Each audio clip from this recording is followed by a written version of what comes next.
Welcome back to Banging the Can, the Houston sports show that does not apologize for championship rings and tings, presented by Bolen Media. I am Ross Bolen. And man, that was a frustrating football game. The Houston Texans fell to the Green Bay Packers 24-22 at Lambeau Field. And let me just start by saying, to all the overly positive people in this fan base and in the media who have been complaining about the Texans fans lacking in enthusiasm for the 5-1 and now 5-2 start this team has accomplished so far. This game was a perfect example of why that lack of enthusiasm exists. And it's not to say that we're not enthusiastic at all, because I think we are, and I think I am, but we're not as enthusiastic as some people think we should be. And in my opinion, for good reason. This franchise has meddled in mediocrity for far too long, for basically its entire existence. We've had good teams, but never good enough to really matter to really good teams. Never good enough to make an AFC championship, much less a Super Bowl. And for the first time in franchise history, with DeMeco Ryans, with CJ Stroud, with Will Anderson Jr., with Nico Collins, we came into this season with the expectation that this would be the best Houston Texans team we have ever had the pleasure of watching. In order for this team to be that team we are hoping for, a lot of improvements still need to be made. And week to week, game to game, we simply aren't seeing them. And you can point to injuries as an excuse because, yes, the Texans have suffered their fair share, but such is life in the NFL. That's the way it goes. Dudes are constantly getting hurt because it's a brutally violent sport. And most teams are playing through injuries, cobbling together lineups, and praying for the best. Injuries are not an excuse. And even if they were, real winners don't make excuses. So the frustration and the lack of enthusiasm, it comes from the fact that the expectations are higher than they have ever been before. And so far through 7 games, this team has not delivered on the level we were all hoping for. Point blank, period. Are we happy with a 5-2 start? Yeah, we'll take it, obviously. We've had good teams. We've seen good football. We've seen good regular seasons. But we're all hoping for more, and that's okay. Like, are they good? Yes. 5-2 is a good record, and they have good players. They have some great players. But are they a great team? No. No one who's watching every snap could possibly argue that they are a great team. Not right now. They are not. They have struggled to fire on all cylinders for a full 4 quarters every single week so far, and are seemingly incapable of getting the entire team on the same page for more than one half of football because they haven't done it. They haven't done it, so I don't want to hear shit about how we should be endlessly optimistic and thankful just because of our record. Because as I said during our last show, the goal here is not to win the AFC South and then get mopped in the divisional round of the playoffs. The goal is a franchise-first AFC championship appearance, at the very least, and God willing, a Super Bowl. That's the goal. That's the goal. And it's most important that the guys in the locker room and on the field and on the coaching staff understand that. But even as fans, like, if you're out here like, well, why is everybody, it was still a good game. We only lost by 2. It was in Green Bay. Like, the Packers are good. Like, no, you're missing the point, kind of. Like, if all you want to do is just watch the football game and then just be happy regardless of the outcome or the performance or the massive red flags or yellow ones that are being thrown constantly when it comes to the Texans right now, then that's you. Do you. Live your life. But let the rest of us who have higher hopes do our thing too. Okay? Because we have a one game division lead over the Indianapolis Colts, who won again yesterday, and we play the Colts next Sunday, and then we have 3 after next Sunday Colts, then 3 consecutive primetime evening games in a row with the bright lights and the whole country watching against the Jets, then the Lions, and then the Cowboys. So this isn't going to be a cakewalk. Like I spoke earlier to this season about sort of the feeling that after the way things went last year and with all the offseason hype, that it kind of seemed like maybe the players sort of expected this to get handed to them based on the play on the field, the lack of discipline, the inconsistency. And it seems like there are a lot of fans who are in that same box. Like you thought this was just a given. And I'm telling you, that's not how anything works, ever, literally, ever in life, especially not in football. So some of us are just being realistic, okay? That's all I'm saying. And some of us just want more from this team than we've seen so far, and that's okay. Get off our asses. Now let's talk about what happened against the Green Bay Packers. That was the most frustrated, I think. No, I know. That was the most frustrated we've ever seen CJ Stroud, who badly, badly misses his number one target and the best receiver in football, Nico Collins. CJ was 10 for 21 for 86 yards, 0 touchdowns, and 0 interceptions. 86 yards. That's a career low for him. And you could see it on his face every single snap. We saw CJ throw his helmet on the sidelines. I've never seen him do that before. We saw him passionately preaching to the offense between possessions, begging the offensive line for more time to work the passing game. We saw him desperately searching for a rhythm that never came. And it's really tough to evaluate CJ through 7 games this season. I mean, you can see the spark. It's still there. You can see the raw talent. But when he's not getting enough time in the pocket, it's difficult to assess, like, is that because the receivers aren't getting open downfield? Is it because he's not making his reads correctly? Or is it simply just because he doesn't have enough time to efficiently throw the football? And my feel is that it's the latter, that nobody, no matter how good they are, could possibly have success in the passing game with the way this offensive line is performing in terms of blocking the pass rush. So yeah, look, this guy is the franchise, right? He's the face of the franchise. He's the best player on the franchise. We will go as far as CJ Stroud can take us. But if he's not able to do his job because the offensive line is dog shit, then it's hard to blame him. It's hard to blame him. It's hard to blame him for getting frustrated. It's hard to blame him for throwing his helmet. It's hard to blame him for yelling on the sideline because what the fuck? What the fuck is he supposed to do? He can't just take the snap and immediately rocket the ball downfield. You have to give the wide receivers time to run their routes. And the pocket is collapsing. There's not even a pocket to collapse. That's the fucking thing. There's no pocket. There's no pocket. There's a lack of pocket. He needs a pocket. But it's like in this game, this was, of the 7 we've played so far, this one was like, these guys couldn't block shit. It was. Let's talk about the offensive line. They could get nothing going. To quote Seth Payne on Twitter, this team has fought through injuries to Mixon and Nico. Today they were down 5 defensive starters, and somehow the biggest problem is the 100% healthy offensive line. How the fuck does that happen? It's not excusable. It's like there were multiple plays where I saw one of our linemen move early to drop back and pass block, false starts that didn't even get flagged. That's what I'm referencing here, where CJ still got pressured or sacked, where we had a fucking head start and they still couldn't block. He was pressured all day long. It was pathetic. The run game was great in stretches. I guess, like, these dudes were so hell-bent, the Packers, on getting to C.J. Stroud that they weren't even bothering with Joe Mixon. Joe Mixon had 115 yards on 25 carries for 2 touchdowns. In one of those quarters, I can't remember which, I want to say the second or the third, he had like 86 yards rushing. I want to say it was the second quarter, and then they made defensive changes at halftime and were able to block up some of those holes that Mixon was finding in the first half.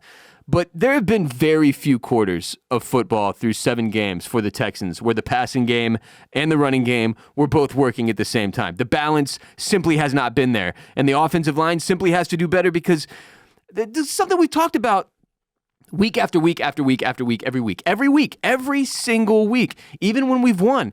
So I don't even know what they're supposed to do at this point. Stroud has been sacked 20 times this season. 20 times. That's third most in the league. You are not going to win a playoff game.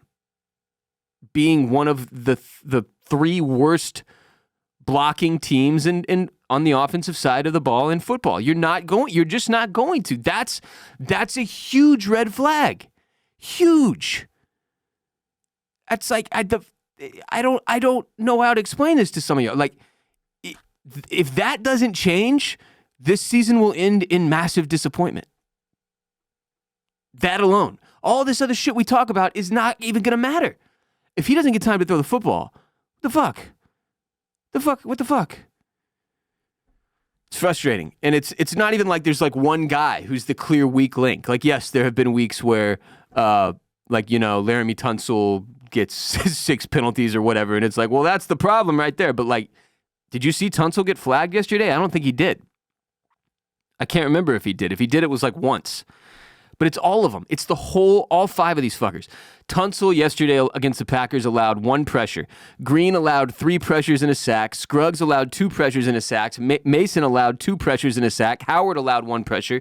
It's holes across the board, and it's like they're taking turns. Sucking. Pause. There were several plays, though, where Packers pass rushers were getting through completely untouched. Now, sometimes this did fall on like a tight end, like Schultz. But that just can't happen as often as it was happening. Like once a game or something like that I can see, but like this was way too often. Dudes are full-on sprinting, totally untouched, with a clear path to the quarterback. You're not going to win very many football games that way. You're just not. The offensive line has been trash. They've been trash. They've been the weak link of this team as a whole, the whole season. And at some point, something has to give. Something has to change. You cannot just plow forward. We're 7 weeks deep. The first few games, we could all make the argument like, well, they need a little time or they're injured. You know, some guys are still getting over injury. Like, they let them get their, chemistry going a little bit more. We're 7 games deep at this point. There's no more excuses. Something has to give. They've got to do something differently. I don't know if it's a coaching change for the offensive line. I don't know if it's you got to start benching guys who are making just insane, blatant. I can't remember who it was, but one play, this dude dropped back to block, tripped over his own fucking feet, and just fell down and gave a clear path to C.J. Stroud. And I believe, if I'm not mistaken, that play ended in a sack. And I was just like, yeah, there it is. That's a fucking microcosm of the season on the whole right there. It's like these fuckers have their fucking shoes tied, their cleats tied together, their shoelaces on their cleats. You understand what I'm saying? It's embarrassing. They look overmatched and overpowered every week. And I don't know if it's schematic or it's a matter of talent, but the amount of money we have invested in the offensive line, the amount of first round and second round picks we have invested in the offensive line, and the fact that these dudes still come out and find a way to shit the bed every single Sunday is alarming. It's massively alarming. And now we're at the point, 7 games deep, where C.J. Stroud is starting to get frustrated. It's been enough time for him. He's seen enough, and he is fucking pissed. That's not good. The level-headed, God-loving, Jesus-praising quarterback is now spiking his helmet on the sideline because he's getting his head ripped off half the plays because these guys can't block dick. So they gotta fix that. I don't know how else I don't know how to fix it. I'm just here to tell you what needs to be fixed. Consider me a consultant in that way. I've got ideas. I'm an ideas guy, but I don't know how to put them into action. That's not my job. It's not my job. If they want to pay me to do that, I can come in and try. But it's not my job. My job is just to talk into the little microphone and vent my frustration and the frustrations of all the other fans and to say what I'm seeing, watching every game, watching every snap, and that's what I'm seeing, is that the offensive line is dog shit. Tank Dell. Oh, fuck. I don't know what's going on there. It's almost, now I'm starting to get the impression that maybe last year nobody took Tank Dell seriously, and he's a little fella out there, and they were just like, fuck that guy, put him in single coverage every single time, and don't even worry about him. And so he was able to go off before his injury. But now 7 games into this season, he's had like, what, 1 game that you could say was good? That you could even put that adjective on? Yesterday, 4 targets, 0 receptions, including 1 dropped, very clear-cut touchdown. Should have been a touchdown. Game changer right there. Difference in the game right there. Pretty sure that was a drive we got 3 points instead of 7, or at a minimum 6. So there's somebody that you could point the finger at, to be sure. And I know he knows that. I know they know that, the Texans. But you can't have drops in the end zone. You simply cannot. And Tank Dell did. And Tank Dell has been, on the whole, massively disappointing this season. He has not been able to get things going. And when we saw Nico Collins go down, the first thought in my head was like, time for Tank Dell to step up. And he just has not been able to do that. It almost seemed like when he had that dropped catch in the end zone, I was chalking that up to like big game jitters. Like this is a big moment. It's a huge game. You're 5-1. You're going up against the Packers, who are one of the better teams in football, who are in the best division in football. It's a huge test to see if you're really where you want to be 7 games into the season, nearing the halfway point here. And it seemed like maybe Tank Dell, maybe the offensive line, maybe Bobby Slowick, our offensive coordinator, had a bit of big game jitters. But when you go back and watch that play, and they showed the replay in slow motion, at first I was like, oh, it was a low pass. Maybe Tank just didn't really have a good shot at it.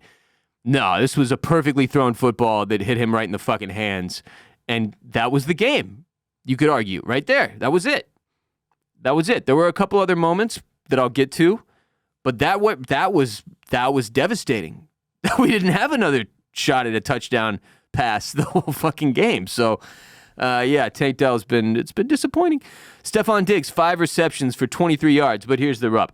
1 reception for 17 yards. So the other 4 got 6 yards total. There was no passing game. It did not exist.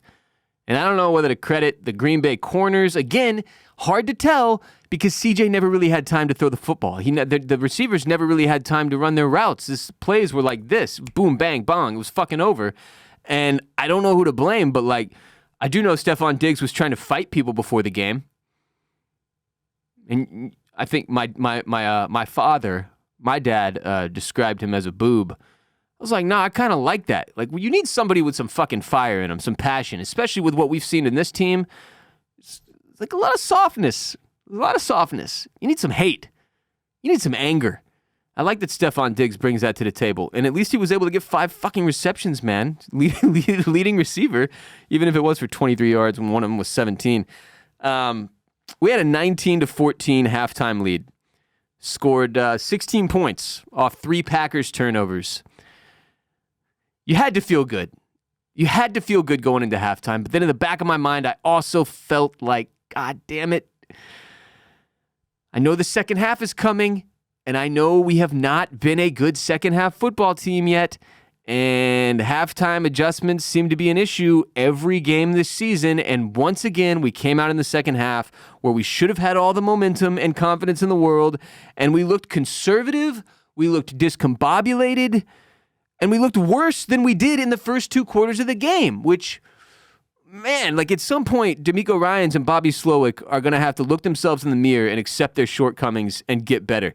The conservative play calling on offense, particularly in the red zone, my God, it's brutal. Settling for field goals instead of even throwing. Just throw one ball into the end zone. Give somebody a chance.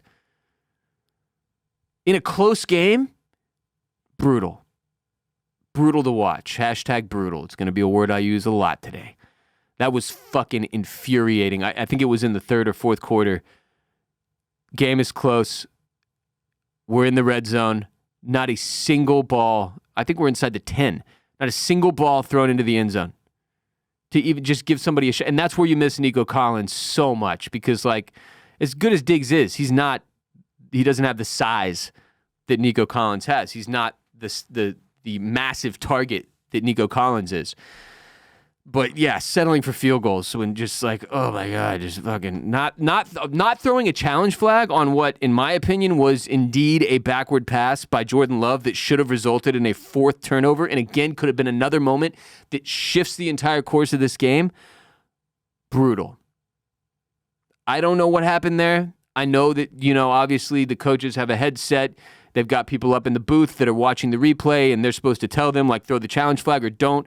In this case, in this game, and if I'm not mistaken, that was in the first half. I think you get a challenge each half, right? Throw the fucking flag, man. Please throw the flag. That was a backward pass. The ball, by definition, went fucking backward. The quarterback and where he started to throw is a yard or a half yard, at the very least, in front of where the ball ends up. It's a backward fucking pass that should have been a turnover. Our guy recovered it, and yet no challenge flag is thrown. The Packers rush to the line. They snap the football, and it's history, and there's nothing you can do about it. And that was another moment that felt like it shifted the course of this game because, again, if I'm not mistaken, the Packers came away with points on that drive, and that was the difference in the game. Another moment that you can point to and just go, if that had gone differently, we win. If Tank catches that football, we win. If we throw a challenge flag on a Jordan Love backwards pass that one of our defensive linemen, I believe it was, recovered, game over. Game difference. Game changing. Too conservative, too scared, not good enough from the coaches. And I love DeMeco Ryans. I still don't know how to feel about Bobby Slowick. I don't care how much head coaching hype there is surrounding him. There's been too much inconsistency with the play calling.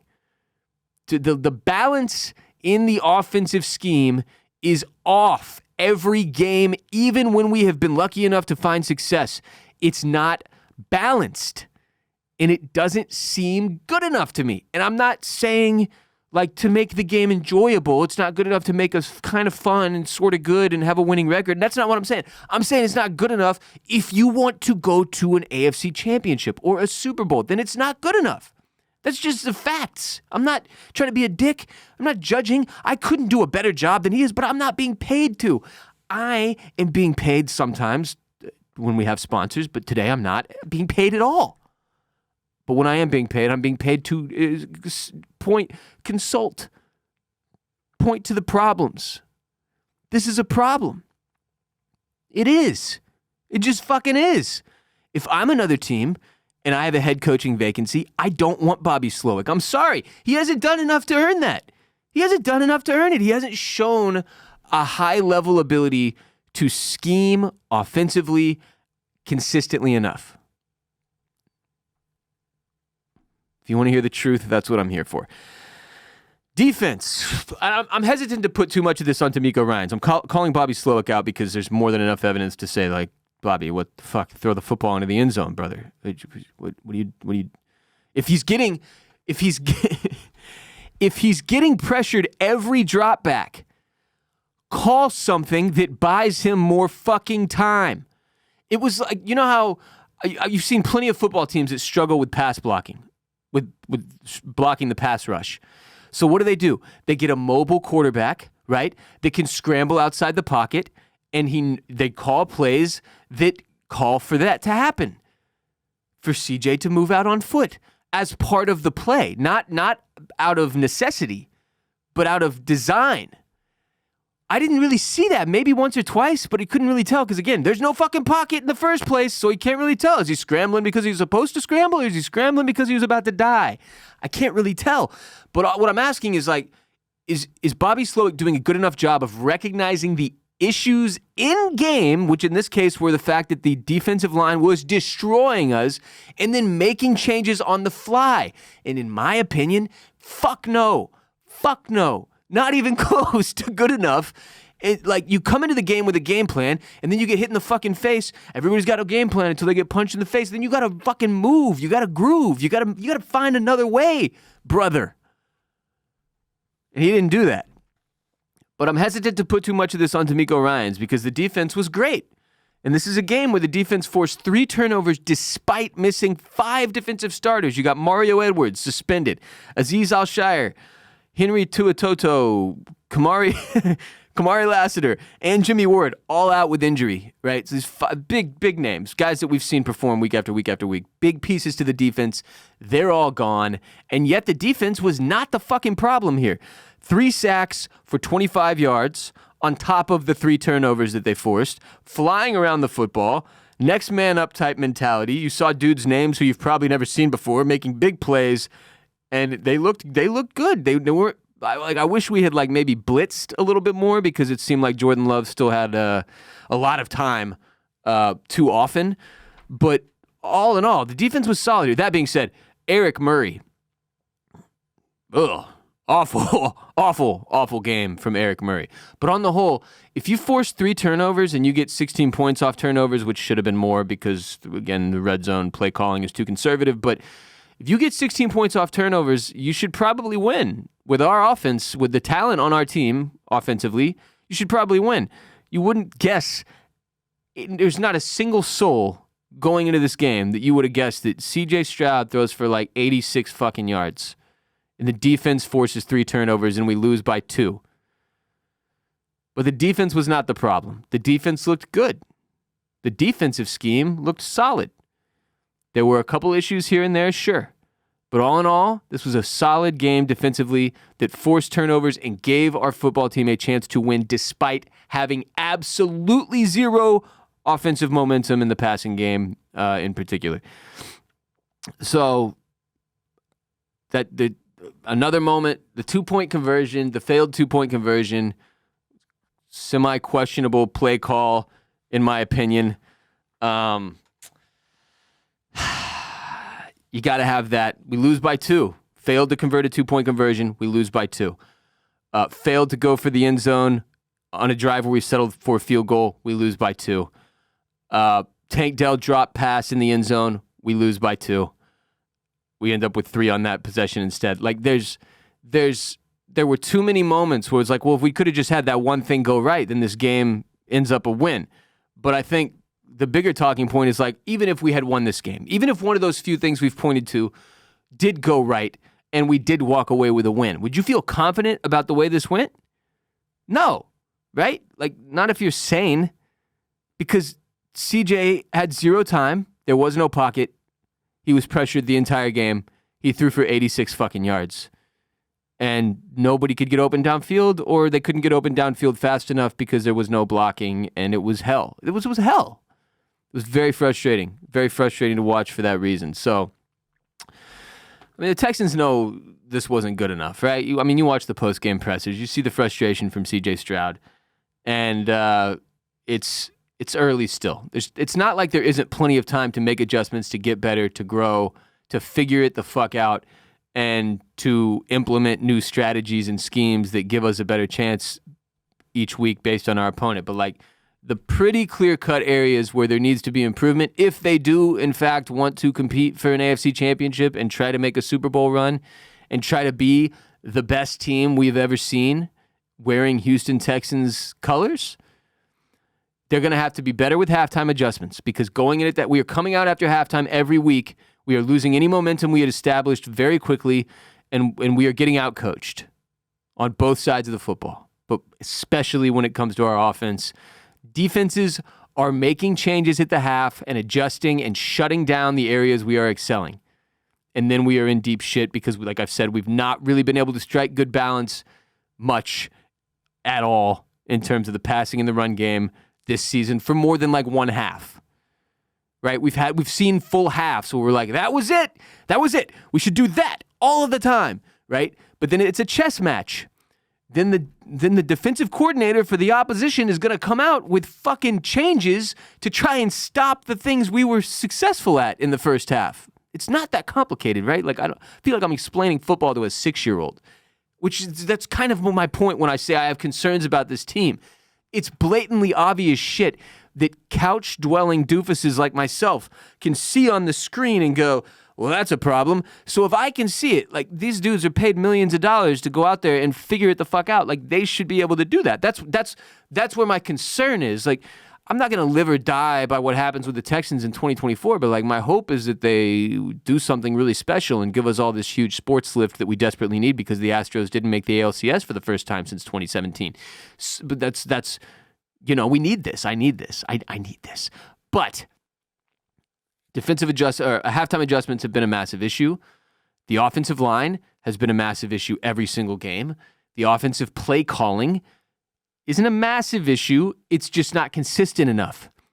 And there aren't enough adjustments being made on the fly. And those are the big areas that I can point to and say, like, we have to be better. Nico Collins being healthy would help a lot, but he's fucking not. He's not. Like I said, injuries can't be an excuse. Not if you want to be a winner. Not if you want to be a winner. I want to be a winner. Do you want to be a winner? I think you do. So if you have some kind of sway with the front office, maybe just send them my show. No, it's not like everybody doesn't know this stuff, right? They're going to be talking about it on sports radio. They're going to be talking about it on Twitter, right? The casuals can see some of the things I'm pointing to. People who don't even care that much can go, oh, it's interesting how in the first half we were better than in the second half. Oh, it's interesting how the quarterback doesn't seem to have time to throw the football. Oh, it's interesting how that one guy dropped that pass in the end zone. Oh, it's interesting how they can't find anybody to return fucking punts, so now suddenly Tank Dell is back there, and he did okay. But again, what if Tank Dell gets hurt? Jesus Christ, then what? We won't even have anybody out there to run routes as a distraction because he's never getting the football. So then the pressure would really be on Stephon Diggs. I'm just saying, like, we're not walking away from any of these games going, I don't know what went wrong. Well, it was crazy. It was just, sometimes you got to tip your hat to the other team. Every single game, there's these really obvious things that are like, well, shit, man, fucking y'all should fix that.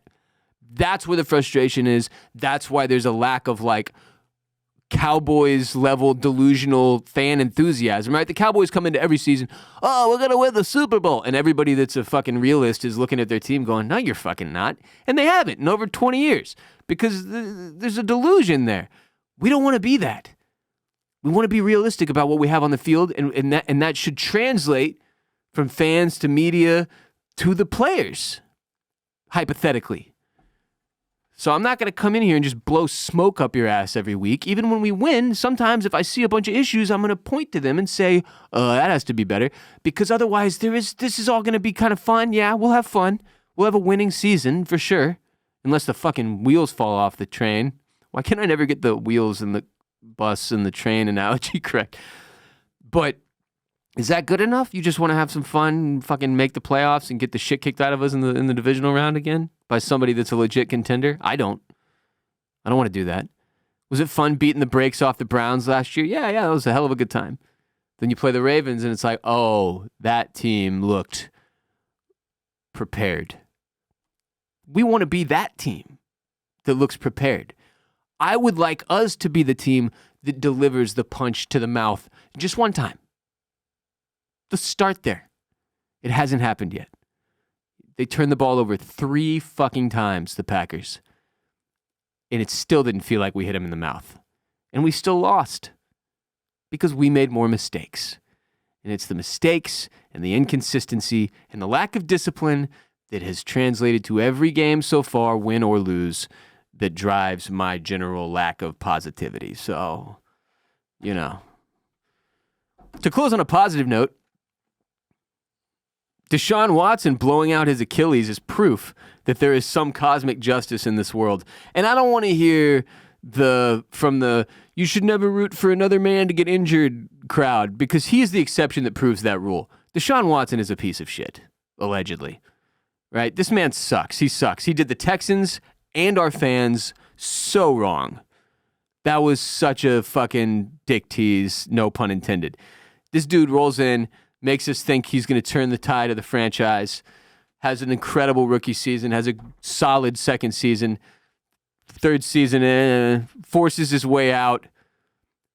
Thankfully, that'll go down as like the worst trade and probably worst contract in the history of the NFL. What do you get, like $275 million guaranteed? He did the Texans wrong, and he did a lot of women a lot worse, allegedly. And he sucks. So sorry, not sorry. Fuck Deshaun Watson. I hope he never plays another game. And that was like one nice little, piece of news during the Texans bobbling this, what should have been a win against the Green Bay Packers. Because that Packers win and sitting at 6-1, that's a legitimate thing. That's when you start seeing the hype again in the media. That's when you start seeing the momentum build in the locker room and the belief that you're one of the best teams in the league. And now they don't get that. So, but at least Deshaun Watson's fucking Achilles is dead. So at least we got that going for us. That'll do it for today's show. Remember, every episode of Banging the Can is available on youtube.com/@bangingthecan. If you're watching on YouTube right now, hit the subscribe button, hit the like button, leave a comment, respond to one of my takes, ask a question, share a take of your own, do your thing in the comments section. It helps us a lot to continue growing the show, get us more views, get us more exposure. On that note, tell your friends and family about Banging the Can, the most unapologetic Houston sports show in existence. We're also available on the podcast platforms, Apple Podcasts, Spotify. Subscribe, rate, review, do the podcast things. Follow us on social media at Banging the Can on TikTok, on Instagram, on Twitter. Support our sponsors when we have them, which we have not. Check out my startup, Bolen Media, at bolenmedia.com. If you're an F1 fan, if you watched the USGP this past weekend, if you want a recap, if you want a podcast, if you want a show that will give you the best American-made F1 content available in 2024, we have that for you here at Bolen Media. It's called Formula Bone with a B. Formula Bone, hosted by Jared J. Bone Borislow. Available wherever you get Banging the Can. YouTube.com/@FormulaBone, @FormulaBone on social media. If you love F1, you will love Formula Bone. Support Formula Bone. Check out the Ross Bolen podcast that I do pretty much every week. It's like comedy and weird news and stoner facts. Facts? Yeah, I said that right. And what else? Oysters, Clams, and Cockles. If you're watching The Penguin on HBO, it's been great. 5 episodes deep. We have a companion podcast for every single one of those episodes on Oysters, Clams, and Cockles, which is another podcast show. It's on YouTube as well. You can find it wherever you find Banging the Can. It's hosted by me and another Houston born and raised best friend of mine, Barrett Dudley, where every week we come out with a new episode and we discuss what happened on that week's episode of The Penguin, and we make a lot of jokes and laughs. It's much less serious than the discussions we have in here around sports, because I get a lot more heated about sports than I do about penguins. But The Penguin has been great. You should watch it. You should listen or watch Oysters, Clams, and Cockles as well. And that's that. I'm Ross Bolen. You can follow me on Twitter and Instagram at WRBOLEN, at WRBolen. Get out there and vote. I'll be back next week to discuss how the Texans-Colts game goes, which hopefully will go better than this one. Until next time, H-Town, stay down.